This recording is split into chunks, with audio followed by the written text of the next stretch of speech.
What's going on, everybody? Wilson here, your spiritual hype man, and I hope you're having a great day. And if you're not, just remember it's the thoughts in our head, and we just got to figure out how to shut them off. You got to become the Jedi Mind Master.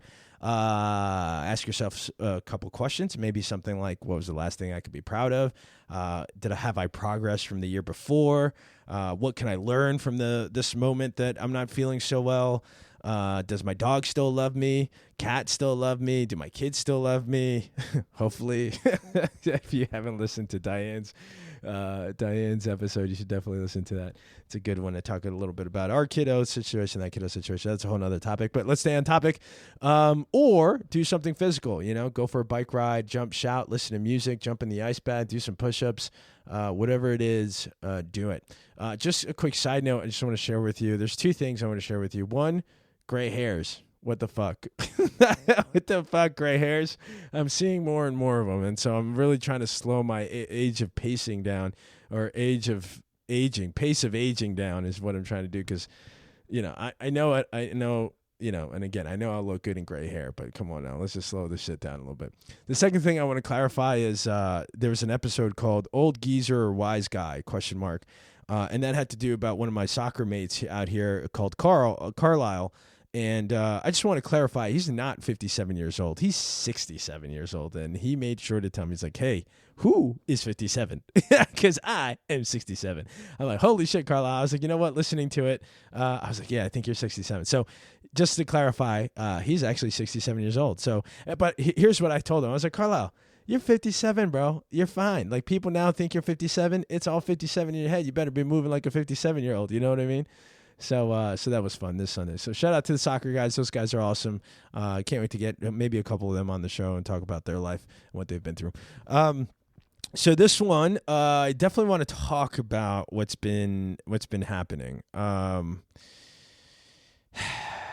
Okay, so we obviously know things with Charlie Kirk. We know with the girl in the subway, the kids at the school, and there was a couple other things that were like obviously publicized on the news, things like that.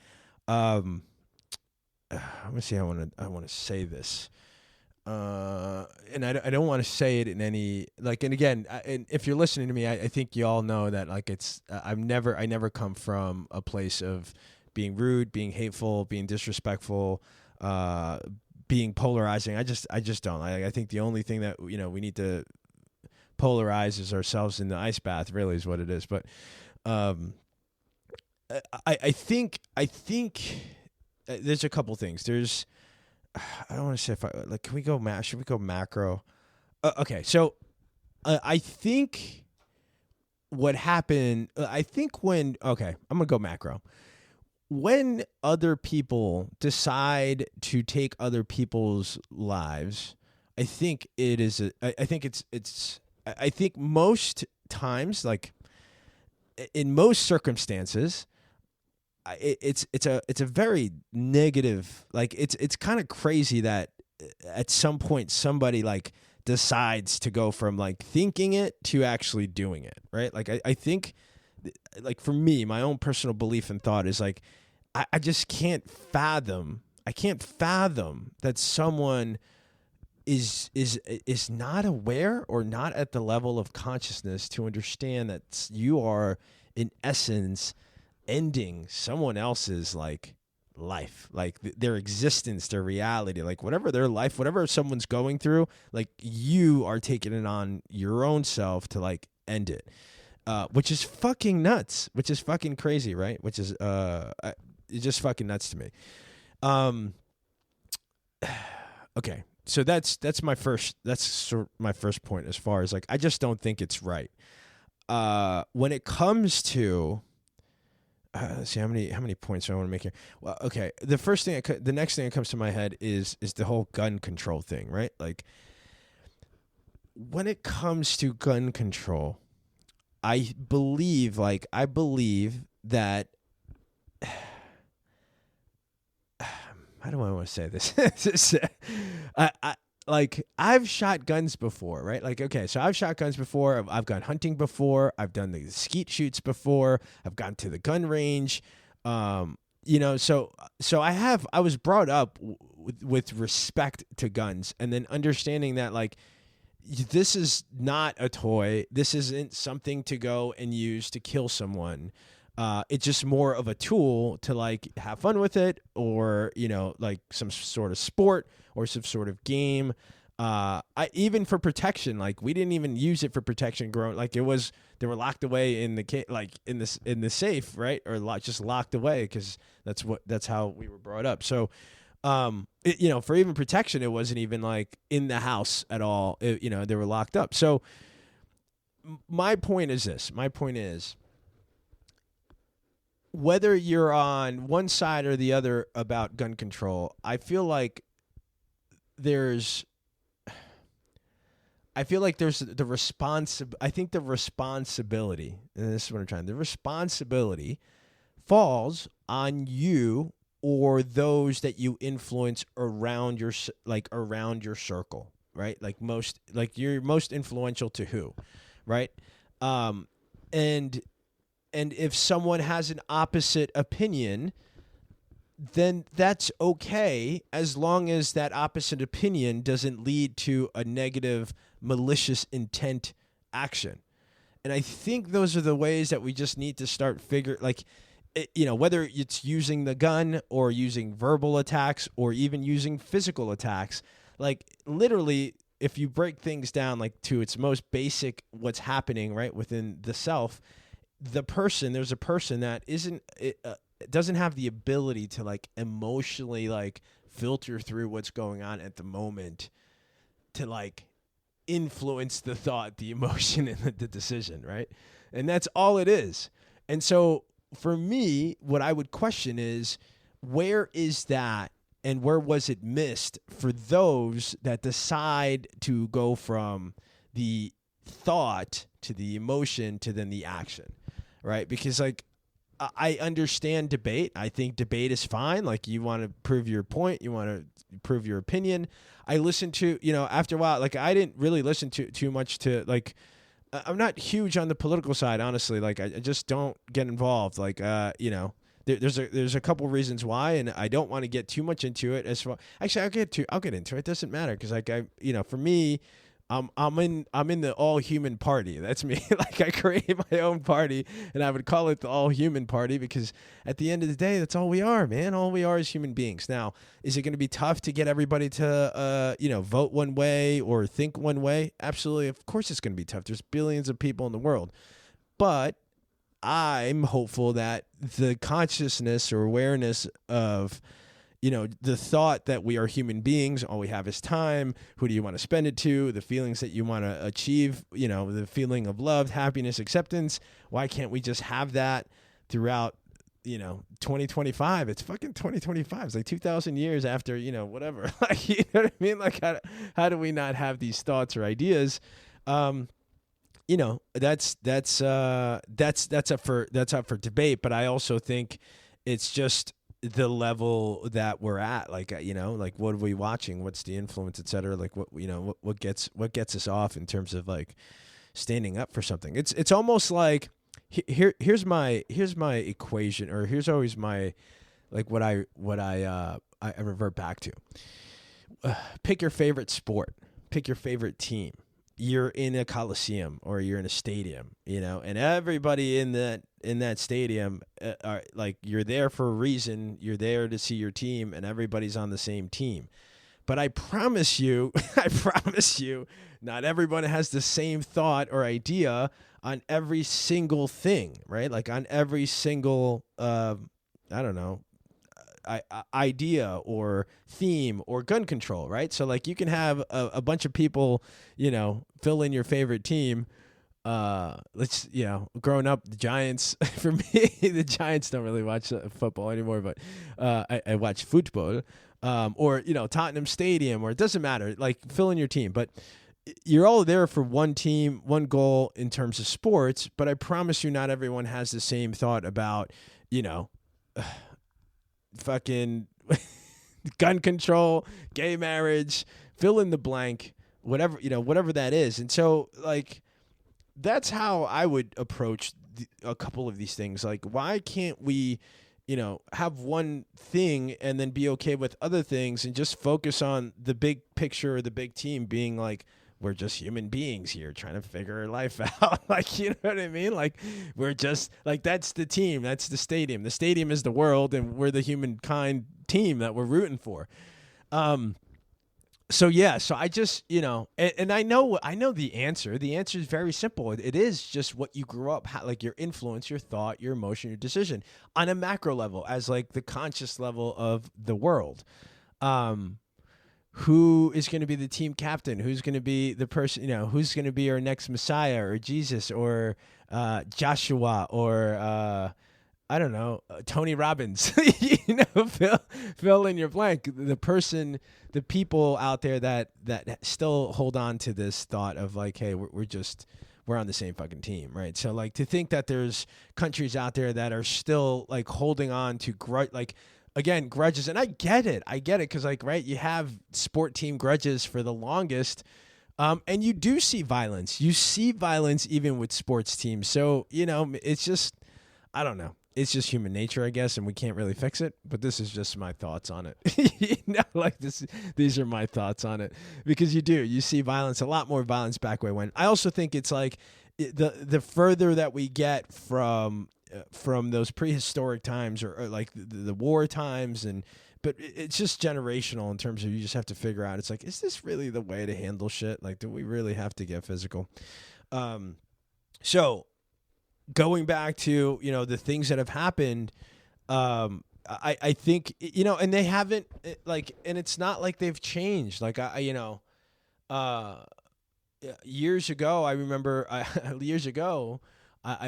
spoke on I think, I forgot where, was it South Carolina, or like, they were having protests or something, and somebody decided to drive their car through the crowd that was protesting, running people over. Like, you know what I mean? Like, how do you get to a level of psychosis that you're just not thinking clearly, really? It's really what it is. I've been there, right? I've actually been there, where you see rage and you're not thinking clearly and you sort of snap. And that's the problem. And, I think very simply the problem is like being able to revert back to that emotional state, filter through it, and then figure out, how do I actually, what am I actually trying to say without any physical violence or any sort of negative consequences to those around me, or like in this case, human life. So those are my thoughts. There was something that happened Sunday too, like very like playing soccer. There was this other one guy. I'll not say his name for now, but I don't know what was wrong with him, because like I've known him, I've played with him for a while, like we played, and he just, I don't know if he was angry at the world or if he had like past due bills or something, but he was kind of upset, and I went to go like play the ball in, and he just kind of like stood in front, and then he's like, kind of yelled at me. He's like, "Well, next time ask." I'm like, team, I expect better than you. I expect better from you. I don't know why you're being this way. And then all of a sudden he was just like, another play happened, and it's one of my teammates, like it got into like a push and shove match. And then there was like a second where like, there was a second where I had like a little fucking like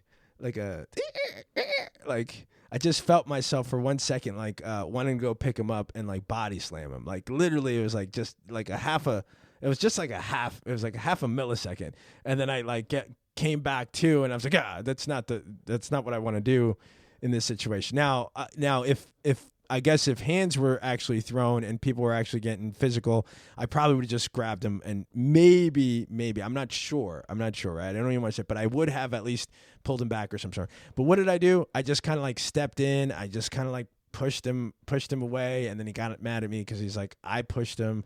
I was like, I didn't push you. I'm just trying to like make sure everything's okay. And then I tried talking to him. But the thing is, like, when I tried talking to him in that moment, like it was clear. Like, and this is, I think, a good example of like when people, and I think this is probably what you can revert back to, all these things that happen, like when all these people sort of do this thing and they take it to that next level of like negatively impacting someone else's life.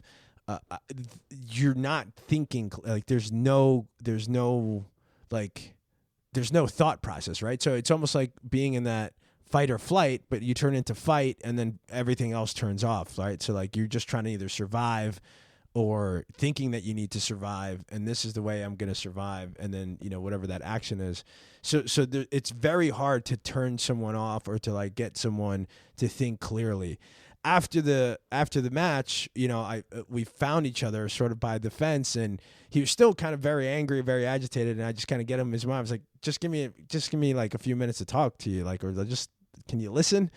And then he slowed down and he apologized, and but he's still just very mad, right? He's still like kind of angry about it. But he was able to at least listen. And I asked him, I said, Dima, I said, look, I've never seen you this angry before. Like, I've never seen you in this sort of demeanor. Like, you've always, you know, said, what's up? You're always kind of friendly. Like, yeah, you get your like moments of, you know, heated, like, no, it's out, no, it's in sort of thing.